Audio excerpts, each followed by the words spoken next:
Welcome. My name is Frank DiSalvo. I'm the John A. Newman Professor of Physical Science and the Director of the Atkinson Center for a Sustainable Future. I'm here with David Robertshaw, Emeritus Professor of Physiology in the College of Veterinary Medicine. David and I have known each other for a good decade or so, and we're going to get into that a little bit. But first, David, I'd like to start off with the early years, which I was not involved with.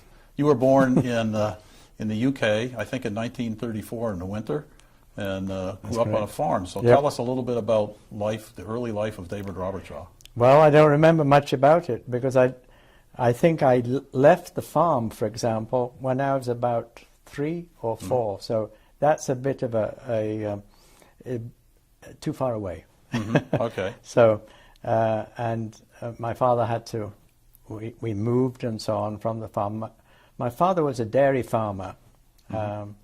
And both sides of my family, maternal and paternal, are farmers. So I grew up in that farming environment, mainly, once again, dairy farming. Mm-hmm. Hard work.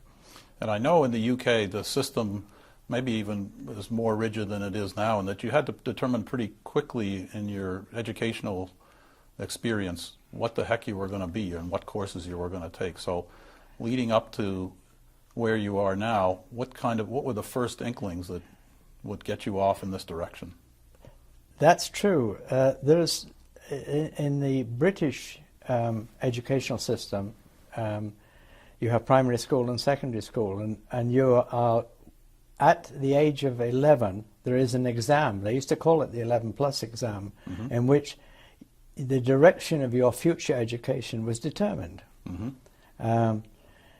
And so you either went into a technical branch or you went into an academic branch. Mm-hmm. And that caused quite a lot of trouble, political trouble, particularly amongst the socialist government, who felt that some people, particularly those going into the technical branch, where their future in economic terms was somewhat limited, would be jeopardized. So technical didn't mean science in those days? No, it tended to be manual labor. Mm-hmm. I think that's the best way to think about it. Mm-hmm. It tended to be that. So it tended to put you at the age of 11 into an economic, an inferior economic category. Mm-hmm. And that wasn't right. And so the Labour government, the socialist government, particularly under Harold Wilson, mm-hmm. Changed all that. Good. And so what happened to you in that process? Okay. I got into the academic branch, and so I went to a grammar school which is over 500 years old. Uh-huh. It was set up by King Edward VI, who was the boy king, I think he was called. He mm-hmm. was, historians may disagree with that, but he was young, and he focused on education in his reign. Wow. It didn't reign all that long, but he set up King Edward VI grammar schools all around the country. Right. And so there was one in my hometown, uh-huh. Which was Stafford in the Midlands. Let me back up a little bit about my history, because I was born in Yorkshire, in the northern part of England, and that's where my father farmed. And my father went to university after I was born. Mm-hmm. He wanted to actually do veterinary medicine, but the First World War inhibited that, or prevented that. And so he was farming, and I came along. He still had an inkling to go into to improve his educational background. So what he did was he went to Leeds University, which was 25 miles away. He would milk the cows in the morning at 4 o'clock, then take a bus 25 miles, go to the university, come back in the evening, milk the cows again, and then get to his books. Wow. And he did that for 3 years. You can imagine at that time that must have been very uncommon. I think so. He was part of a time, this would be in the,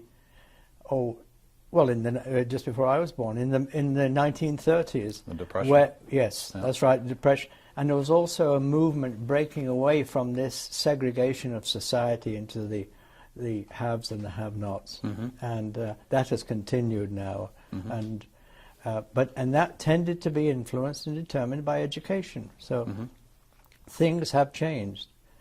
There was one thing, though, and I'll blame Harold Wilson for, is he looked upon the grammar schools, these King Edward VI grammar schools in particular, he thought they were elitist. They weren't.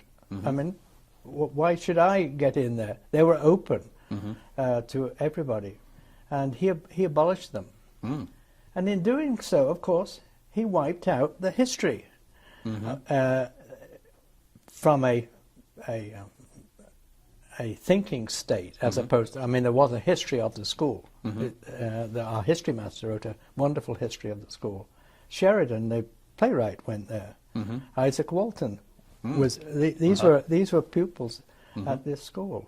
So he did that, and now that school is no longer. King Edward VI Grammar School is no longer, and that's a shame.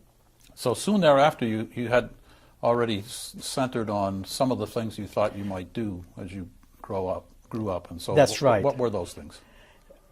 I think being a farm, two things. One is my father always wished that he'd been a veterinarian. Right? So I kept hearing about that a lot. But then I worked on farms and so on, and I began to realize that it was in me too. And I was moving in the biological arena anyway. So what are you going to do? I'm a doctor, which is often the way in which they go. And I decided that I thought I'd be more comfortable working with animals than I would with people. Oh. I think I was a bit in awe of the fact that I would have to work with sick people, and I may get emotionally involved. That's right. Yeah. And so I chose veterinary medicine, and so I went to my father and I said, I think I want to be a veterinarian. And he was delighted and supportive, and so it took it from there. Yeah. So through sort of what we would call the high school years, you were pretty focused in that direction, yes. But it certainly wasn't guaranteed that you were going to go to veterinary school. No, it wasn't. So it was very. So how tough was that? It was competitive for one major reason, and that is that people who'd done their national service after they'd gone to high school got preference at university admissions. So when you left high school, the only way you could avoid being drafted would be to get a place in a university. And so when you went to university, you were competing with all the post-national service people. And so it was competitive, but I applied to 3 of the there's 6 or 7 veterinary colleges in the UK, and I got in at all 3 of them. Then I had to make up my mind which one to go to. Right. And my father made that up for me. Oh. He said, you'll go to the one that is furthest away from where we live. Not because it's a good one, it's because it's a long way away. And you will not be encouraged to come home at weekends and things like that. You'll be too far away because I want you to work hard. And I wanted you to be on your own, I suspect, and learn from that. That's right. Yeah. Yes. And wow. He couldn't have given me better advice in hindsight. And so where was that? Where'd you go? Glasgow University in Scotland. And that was at least a good day's travel, I would guess. Yes. Yeah. Yes, yes. Wow. Several hours in the train. And it was a pretty grueling program? I didn't find it that. Uh-huh. No, it wasn't. But it so happened that the advice he gave me was good, because this veterinary college had been a private college, and then Glasgow University took it over. Right. And so suddenly it didn't give a degree. Mm-hmm. You just became a member of the Royal College of Veterinary Surgeons. But then it's taken over, and that there was a veterinary degree. And Right. so my degree is it was a bachelor's degree. I'm a Bachelor of Veterinary Medicine and Surgery. And it was a 5-year program. Mm-hmm. So it was actually new in terms of an academic institution. Uh-huh. And the leader of it was superb. Mm-hmm. He recruited all the bright young people that were coming up post-World Second World War. Mm-hmm. He recruited them Mm-hmm. and said, we've got to have a big research component. And these were very bright people that we got. And I realized then, and I keep emphasizing it now, that you must be at an institution where there is active research going on, because it changes the tone of the community. Mm-hmm. Not because they're on the forefront of knowledge generation, although that's important. They talk about knowledge generation. You realize that it comes from somewhere, but there's the enthusiasm. I mean, these people were so enthusiastic, and you realize it trickles down to really good teaching. Yeah. And we had some good ones there. A few of them were Fellows of the Royal Society, which is the highest academic award that you can get in the UK. It's equivalent to the National Academy of Sciences. So that was good. And I can go on, if you like, on that theme, and talk about my major professor when I wanted to do a PhD degree. Yeah. In fact, when we were talking about it, you were telling me that life is full of accidents, and this was one of the first big ones that really influenced what happened. Yes. So this happened at the end of your first degree, right? So that's right. Tell us about that. Yes, and that I can lead into that one. Yeah. Yes, I think all of us, to some extent, look back on our lives and see areas or instances where, by chance, your whole life changes. Yeah. It moves in a different direction. And that happened with me. The dean of this college, I was in my last year, I was about to qualify, get my degree, and I had a job all lined up in general practice, in a farm animal practice, in the area where my grandfather was a farmer. So my grandparents were so proud, you see, that their grandson was going to be practicing in their area. And so the dean said, what are you going to be doing? And I said, I've got a job all lined up. And he said, have you thought of academia? I said, yeah, I've thought about it, because I'd done research in labs. That was another thing. That's why I'm so enthusiastic about undergraduates doing research here, getting exposed to the way in which it's carried out and so on. And so I'd done some of that, and I'd thought about it, but I thought, no, I want to live the outdoor life, work with farmers and so on and so forth. It was very romantic, my notion. And he said, have you thought about academia? And I said, yes, I've thought about it, but I've decided not to. Or I'll go into practice first, and then maybe I'll come into academia, depending on how things work out. Use that as an option. He said, well, you won't come back here. And there's a reason for that, and that is you should not destroy the continuity that exists between your undergraduate and postgraduate. There should be a continuation. You go off into general practice and you'll tend to lose that because you're thinking in a different way. And I said, oh, okay. but he persisted, and he said, well, what subject would you choose if you were going to stay in academia and come and do a PhD with us? So I hadn't thought about that. But something suddenly came into my mind. I thought, I said I enjoyed physiology. I was inspired by Dr. Black. I thought that was a wonderful subject, and it's the pivot of clinical medicine.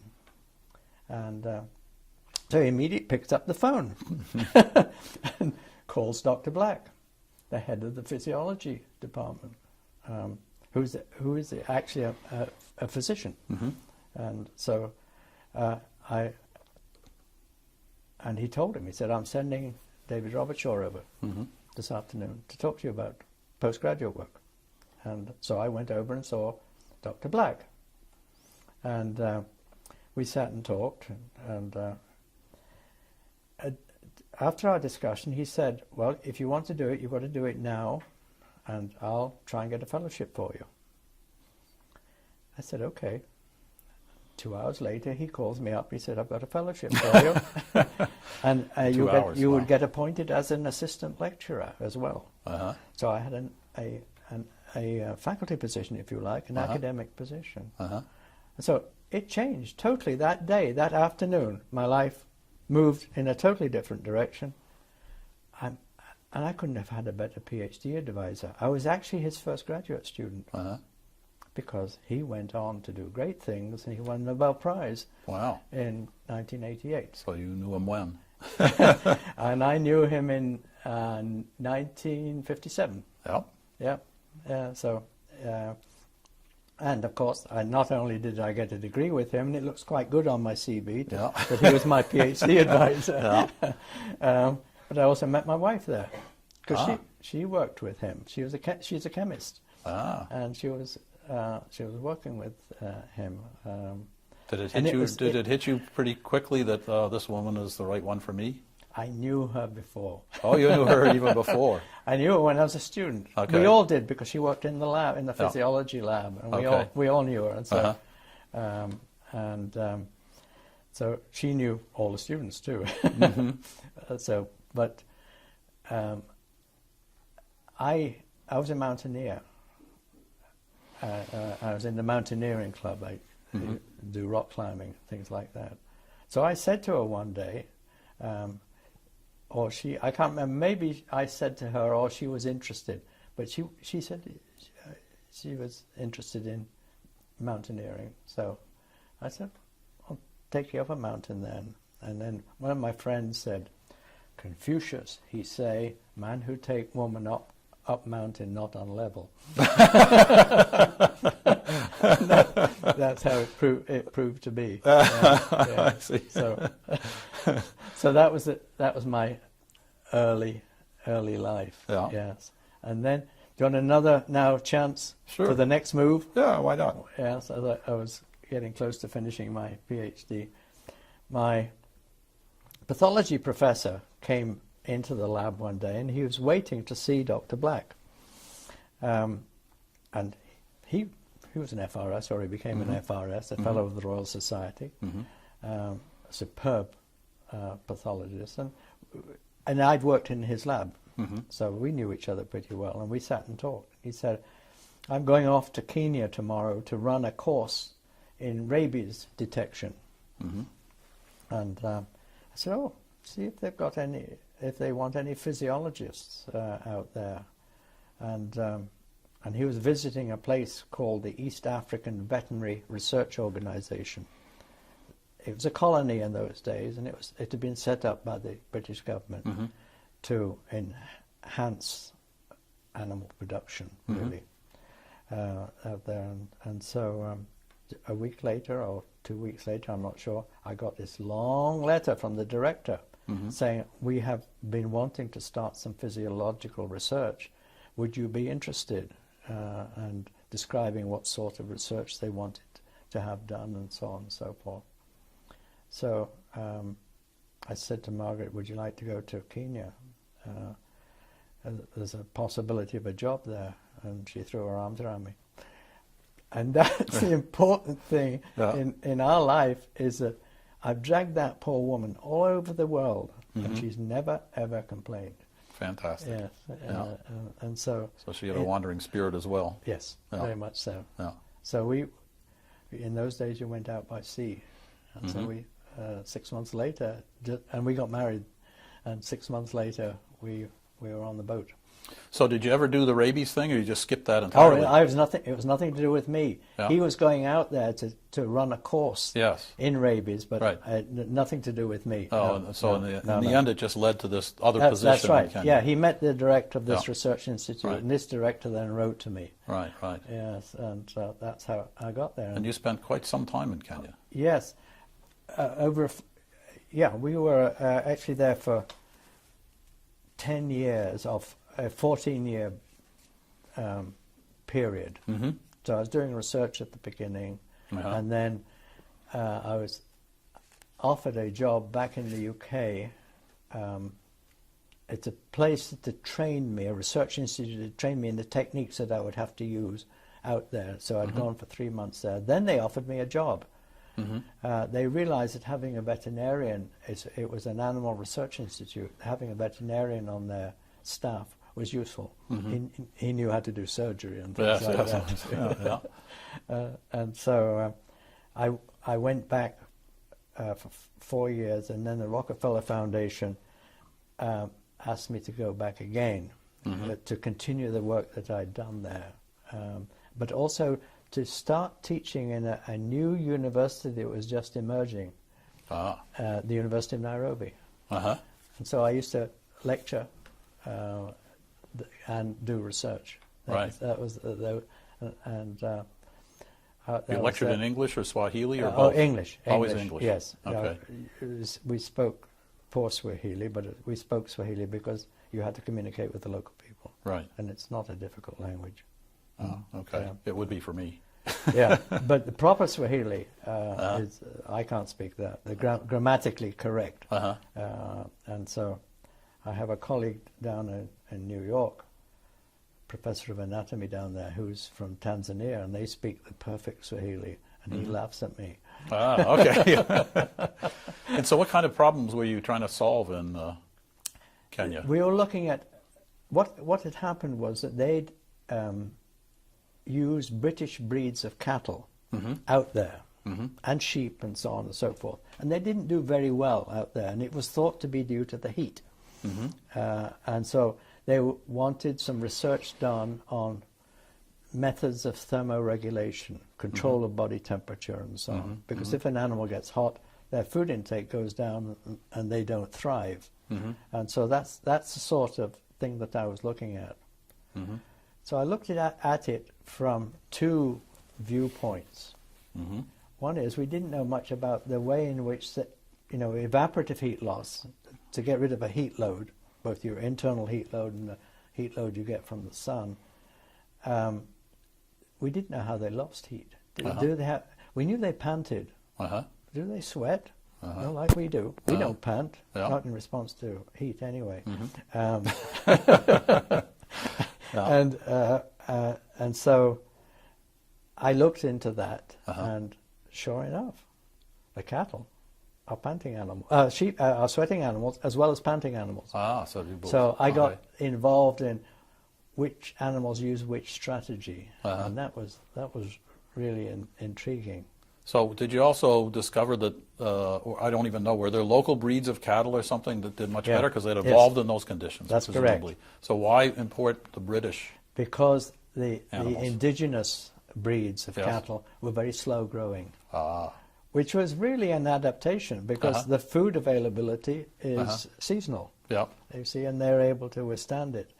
If you imported European breeds, which are thrifty and do well, you have to feed them.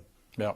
And so that's a challenge. Okay. But we looked at them, and sure enough, they are better sweating animals, or they increase their evaporative heat loss more effectively than imported. Yeah. So time flies by in Kenya, but Yeah. you didn't stay in Kenya for your whole career. No. Obviously, you're here, but you didn't come directly here from Kenya. So what happened next? Okay, I went to Kenya on 3 different assignments. The first one was doing research. The second was with the Rockefeller. And then the Rockefeller and the University of Nairobi asked me to go back. So I went back as a professor. I was the inaugural professor of physiology at the University of Nairobi. And then I came to the States from there. And how'd that happen? And, another chance. Okay. I got an appointment at Harvard to do research in the summers. Okay.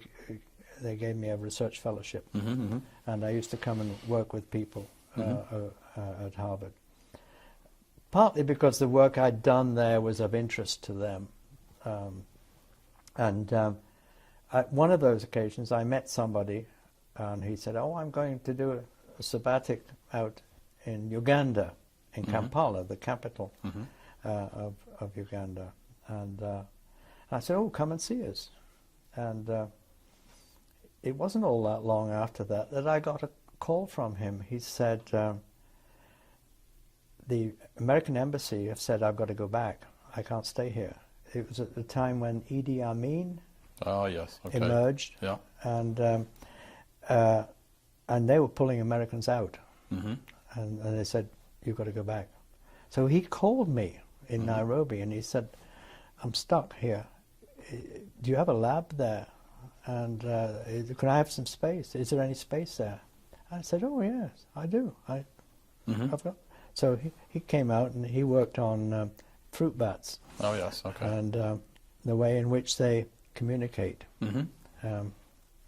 And so he came, and he did his sabbatic with me. And whilst I was there, he came and said, "Would you be interested in being our department chairman in the physiology department in Indiana, Bloomington, Indiana?" So I said, "Why?" He said, "Well, our department chair was just been killed in a climbing accident." And I knew him. Oh, yeah. Because it was the same field. Yes, he worked in the same field as I did. Oh, and that too, okay. I'd met him.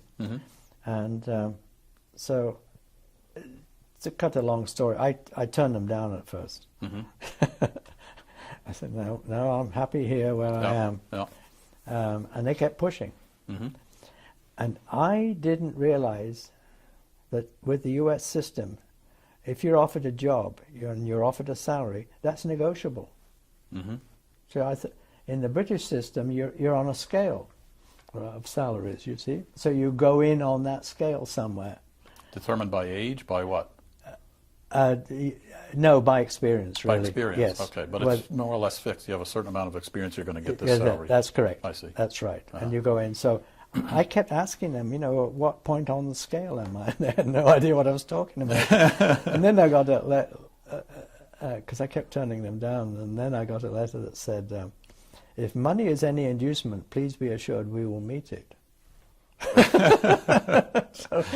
And then I happened to read a book, somebody's biography, a Brit who'd gone over to this, come over to the United States, and he talked about this. He said, "I didn't realize you negotiated your salary." But by that time, the salary they are offering me, I wasn't worried about it. It was 3 times more than I was earning and I felt my time in Kenya. I'd trained my successor and so on there, and so I thought maybe this is the time to go. I'd been to the States several times, and so I went to Indiana University. So this was a big transition coming to the States. Oh, yes. And then that's still some steps away from Cornell. So what happens at Indiana? Okay, another accident. I was at a meeting, at a meeting of the Federation of Societies of Experimental Biology, and which is a huge meeting. And I was in the elevator one day, and somebody looked at my name tag and said, "Oh, you're the man I've been trying to get hold of." I said, "Oh, who are you?" Then I recognized his name. And once again, similar field, little bit different, but similar. And he said, "Well, I'm just writing an NIH grant, and I want somebody with your background to be a consultant on it. Would you?" And that's why I want would you be the consultant? So I said, sure. And so I used to go out 2 or 3 times a year to work with him. Well, he got the grant, and I went there, and I got to know the people there. And where's there? There was Colorado State University, Okay. Fort Collins. Okay. Yeah.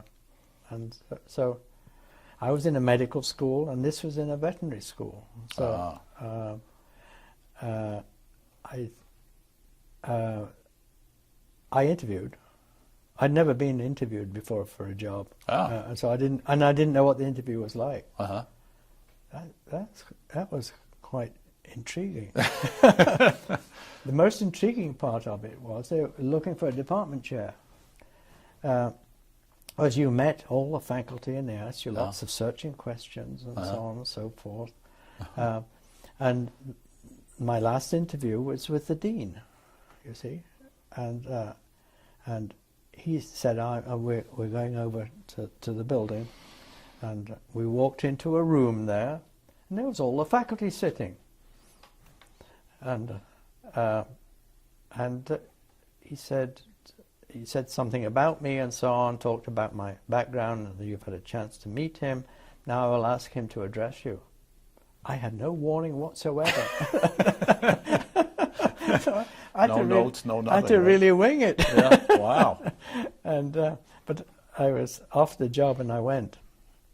And his name was the dean then was named Bob Femister, and the name may ring a bell because he was the dean there, but he came in, and he was a graduate from here, and he became the dean here, and Bob Wasserman was stepping down as chairman of physiology in the vet college. I see, okay. And he told me about it and asked me if I'd be interested. And I'd already been here to visit him, so I knew the campus a little bit. Sure.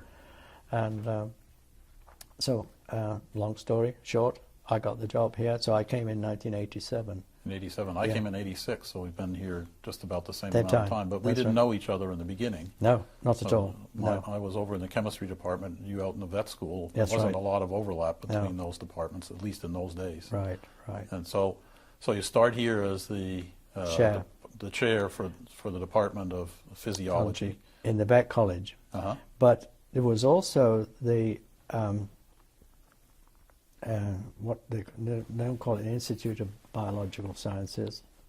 Anyway, Biological Sciences was a separate entity, and there was a section of physiology in this Institute of Biological Sciences, and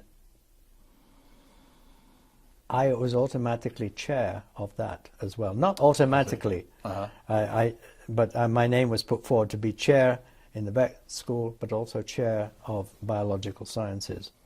And that got me involved in the undergraduate community here. You see, this is undergraduate, teaching physiology to undergraduate. And I loved that. Was that what college was that part of at the time? It was several colleges. Several colleges, yes, so arts and sciences, Cals, and so on. Yes. Yeah. I can't remember exactly what it was called, biological sciences program, or I don't remember. Peter Bruns was the head of it. Yes, okay. Yes. And so I liked that, and I made that. We were the only department in the vet school that had an undergraduate component, and I tried to get my colleagues there to do the same, make sure that there was an undergraduate component of their discipline, because you're isolated otherwise, you're academically isolated, focusing just on the veterinary students. Right. But I enjoyed this, and I enjoyed, there were lines that went through the biology. And I liked that idea, and I liked the people that were in those positions. And you really did enjoy the undergraduates because you did some special things as well with the living arrangements. That's right. Yes. Not long after I arrived, Howie Howland asked me asked Margaret and myself, because we were in rented accommodation, if we'd be interested in becoming faculty faculty in residence. In Yeah, the and dormitories. and so we were in the process of building a house at the time. We'd rented a house, a sabbatic house, and then we started to build one in our second year. And so we liked what we saw, and liked the idea of it, and we said yes. And so we ended up on West Campus in what was then the Class of 18 hall. Wow. And we did it for 2 years. While that was going on, our house was being built. Yeah. But also, the big thing is I got to know undergraduates, and these were freshmen, because you were encouraged to dine with them. I mean, Yeah, that's the whole purpose of the program, was to break that barrier, and that was a great thing. It changed my attitude entirely. I realized there were some problems. When new undergraduates came here, they didn't know where. A lot of them didn't know where they were going to go. And I thought at the time the advising needed to be improved, because they needed guidance, and I acted as an advisor to a lot of them informally, not an appointed advisor. I imagine a few joined you in your research program as well. Yes. Yeah. Yes, a few of them did, because the research got it grew well here, and I'm still in contact with them. Wow. They didn't do doctoral, well, one or two did doctoral degrees with me, but they worked as undergraduates in the lab, and I've stayed in touch with them. And one of them, who is now, I'm very proud of them. One of them is head of craniofacial surgery at Virginia Commonwealth. Oh yes, okay. Yeah. Wow. And she wrote to me 2 weeks ago. Wow. Because she'd met some people from Weill Cornell Medical College in Qatar, graduates who were doing residencies there. That's jumping a huge... That goes. We'll get to that shortly. Yes. So how many years were you chair? Here? Here. Oh, 10 years. 10 I years. did 2 5-year blocks. Yeah. And then Don Smith asked me if I'd become the associate dean. When he became the dean, Bob Femister left, and then Frank Lowe came in for a short time, and then Don Smith became the dean, and he asked me to join him. So I did, but only on a temporary basis. Decided pretty quickly that you didn't want to pursue upper administration. No. But a little later you get involved in that. So coming up to about the year 2000, some new things happen again. That's right. Yes.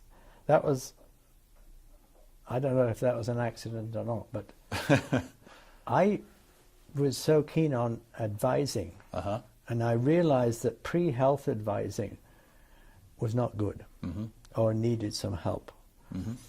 Students didn't know what subjects they had to take, and so on and so forth. But there was a health careers place here, and they got good advice from that. But we need to bring in the colleges, and there had been a health careers program advisory board, and I think it had gone out of use, and so they tried to reactivate it, and they knew my concerns, because I've been fairly vocal about it, about pre-health advising, and they asked me to chair it. And so I became chair, and there was a representative from each of the colleges who had students who were going to go on to medicine, or may go on to medicine, pre-medicine, or pre-vet, or pre-dental, and so on. And so I chaired that for about 6 years. And then one day, I was just back off sabbatical leave in Cambridge in England, and I got a call from Cuthberto Garza. Do you remember? He was head of nutritional sciences in the College of Human Ecology.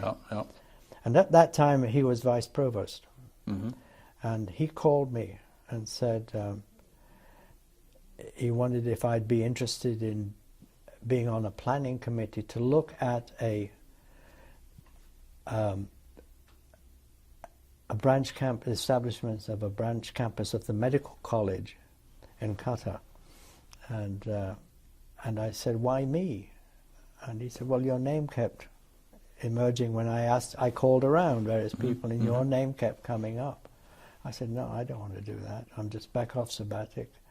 I've got a lot to do, and I don't want another committee, and especially one that's going to be in New York. And he pushed. And he pushed. And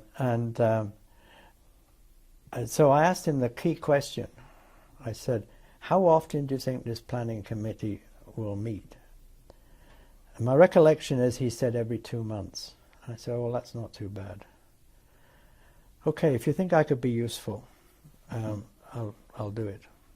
And they wanted somebody to represent pre-medical education, because this was going to be both a pre-medical as well as a medical program. Right. And we got the Dean of Faculty as well. We got him involved. Bob Cook. Yeah. So I said yes. But he had told me a lie. I get a call from Dean Gatto, the Dean of the Medical School, the next day, saying, thank you, I understand that we're going down to Virginia next week for a day, because the University of Virginia in Charlottesville had been approached by the Qatar people. That's the Qatar Foundation, which is the organization there. And it had fallen through, and we wanted to find out what the problems were, which we did. But Dean Gatto was very keen to move ahead, and I was away at a meeting, and 3 or 4 weeks later, and there was a note on my pad when I came back. Note from Dean Gatto, please clear your calendar for next week. We're going to Qatar. Wow. And from then on, I was down in New York. Most of the time. Every week. Wow. So I gradually got to like what this was all about. The thing that appealed to me was that this isn't going to be a medical school, a branch of the medical school, that only teaches people in Qatar itself, because it's such a tiny country. But it will be a magnet, if you like. It'll be open to all countries. It'll be an they wanted to set up Education City, which would be and using American universities, which would be a focus, and bring them prestige, I suppose. Under prestige, but with the really honest ideas. Sure. Yes, motives. Yeah. And so we went out there several times, and I liked it. I liked the idea that it was giving access to higher education. Right. But that really wasn't in my mind so much until later on, and it's been more since I've come back, I suppose, that I've thought about this component of it. Right. And now I've got a passion about it. Great. So you start off on this committee, you get so engaged that they say, how would you like to have a position here? No, I asked them. You asked them? Yes. So you got okay. I said, Wonderful. I think I'd like to be involved with this. Yeah.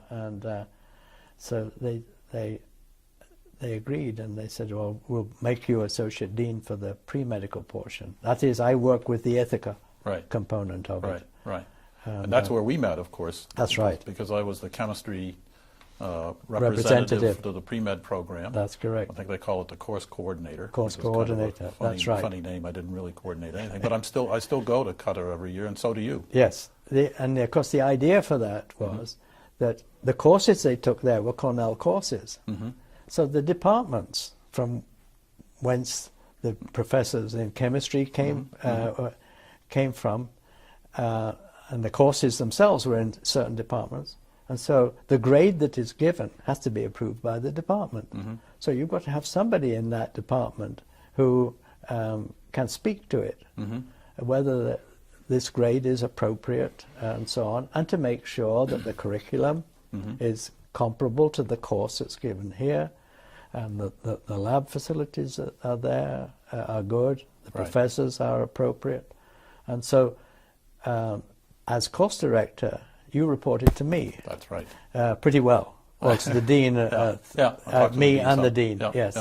And who was from, Dean Alonso was from Weill Cornell Medical College in New York. And that reassured us that we were, or otherwise, where there were things that needed to be changed.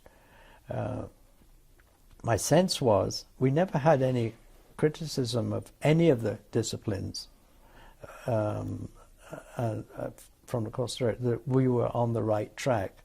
And possibly you could verify that at that time anyway. Oh, sure. It was going. Yeah, chemistry did very well. It taught from the same syllabus. Yes. The difficulty of the exams, maybe even a little bit higher. The students got lots of attention in Doha, so they. Oh yes. And it was important because for many of them, even though many of them came from that region of the world, yes, it was the first time they'd been away from home. Yes, that's right. And the English skills and English, that was the problem. It was sometimes a challenge and whatever. So there was lots of help given to help people get through the program, and I think many of them did because of all of that help. Did very well because of all of that help. So you spent how many years there altogether? I was 6 years there. 6 years. We started in 2002, but I transferred to the medical school, I think, in 2000. I had to transfer my position from here to there. Okay. So I became a professor in the medical college. And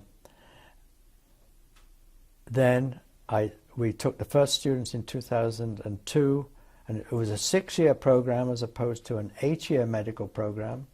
2 years pre-med instead of 4 years. So 4 years of stuff crammed into 2. We were crammed into 2 because they still had to take to be admitted then into the medical school, because that's a separate. There was a gate there that they had to go through.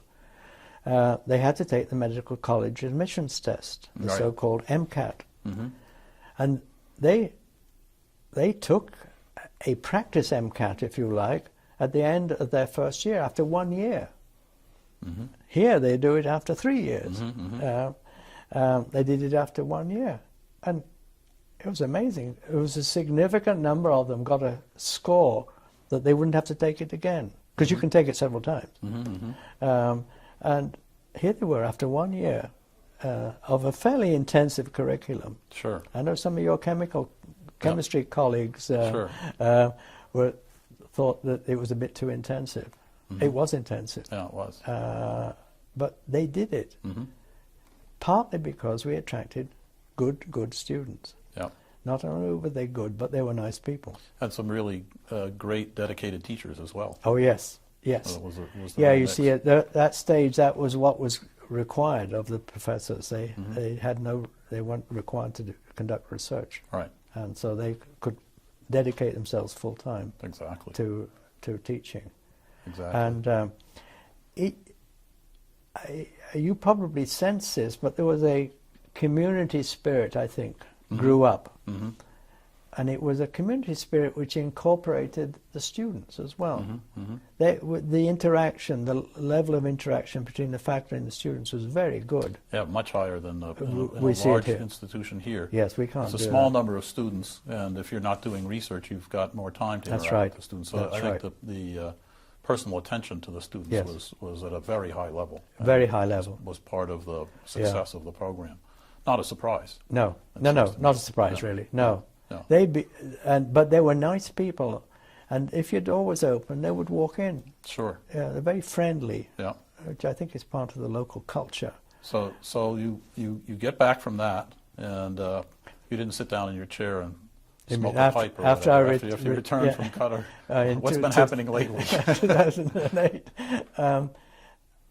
one of the main things that's happened most recently, actually, is about 2 years ago, is I was asked to put in, it's a sort of application, to submit some documents, my history and so on, to become a Fullbright Specialist, through the State Department. And because other universities were asking what did we do and how did we do it, because in Qatar, yes, because it worked. Yeah. And the end products were really good. The doctors they produced were really good. And so other countries were interested in, other countries, particularly those that were developing their educational system. And so the Fulbright people, what's it, the Institute of International Education, or the International Institute of Education, that's it, IIE. Okay. They asked me to, there had been some inquiries, they asked me to put in my name, and I did, and so I was made a Fulbright Specialist. I think there are a few of us here, but particularly to go to Israel. The Galilee region of Israel is largely Arabic, and most of the Arabic community in Israel live in the Galilee region. And they were setting up a new university in Nazareth, the first university there.